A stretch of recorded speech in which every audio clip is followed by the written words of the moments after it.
करे तो रासलीला, हम करे तो कैरेक्टर ढीला। साला पूजा भट्ट मेरे को खुद अपने मूवी में भी काम देगी।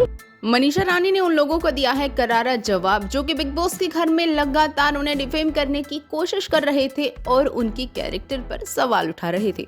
मनीषा रानी दोस्तों जैसे ही बिग बॉस के घर के बाहर आई थी उसके बाद से उनका एक इंटरव्यू सामने आया था और अब वो जाकर खूब सुर्खियां भी बटोर रहा है।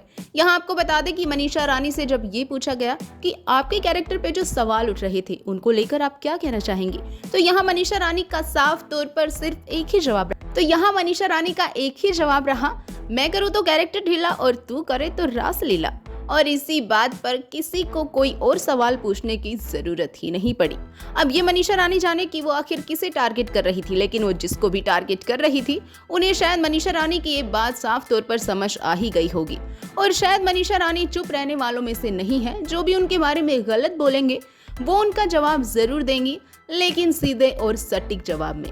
दोस्तों इसी के साथ आपको बता दें कि मनीषा रानी का कहीं ना कहीं मानना ये भी है कि पूजा भट्ट को शो में उनकी गलतियों के लिए कभी कुछ नहीं कहा गया। और साथ ही में दोस्तों आपको ये भी बता दें कि मनीषा रानी का मानना ये भी है कि पूजा भट्ट को पूरे सीजन में उनकी किसी भी गलती के लिए कुछ भी नहीं कहा गया। और रही बात अभिषेक और मनीषा रानी को लेकर, तो यहाँ वो यही बोलती नजर आई कि अभिषेक को मैंने अपना दोस्त माना, मैंने अपना भाई माना और जिससे मुझे वाइब्स आएंगी मैं उसी के साथ रहूंगी। फिर चाहे वो लड़की हो या लड़का हो, ये मेरे लिए मैटर नहीं करता है।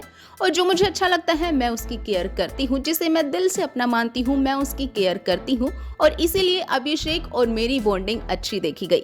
और दोस्तों मनीषा रानी के कैरेक्टर पे जो सवाल उठे थे वो अभिषेक और उन्हें लेकर ही उठे थे। बिग बॉस के घर वालों को ये लगता था कि मनीषा रानी फ्लर्ट करने की कोशिश कर रही हैं, कभी अभिषेक के साथ तो कभी एल्विश के साथ, लेकिन उन सभी को करारा जवाब मनीषा रानी ने दे दिया है। लेकिन अब देखना ही होगा क्या और कंटेस्टेंट जब इस बात को सुनते हैं तो क्या उनके कोई रिएक्शन होते हैं या फिर नहीं, या फिर इन सभी के बीच बाहर आने के बाद भी एक अच्छी बॉन्डिंग ही देखने को मिलती है। आपका क्या कहना है कमेंट सेक्शन में हमें जरूर बताइए, क्योंकि कई बार ऐसा होता है कि बिग बॉस के घर के बाद भी बिग बॉस चलता ही रहता है।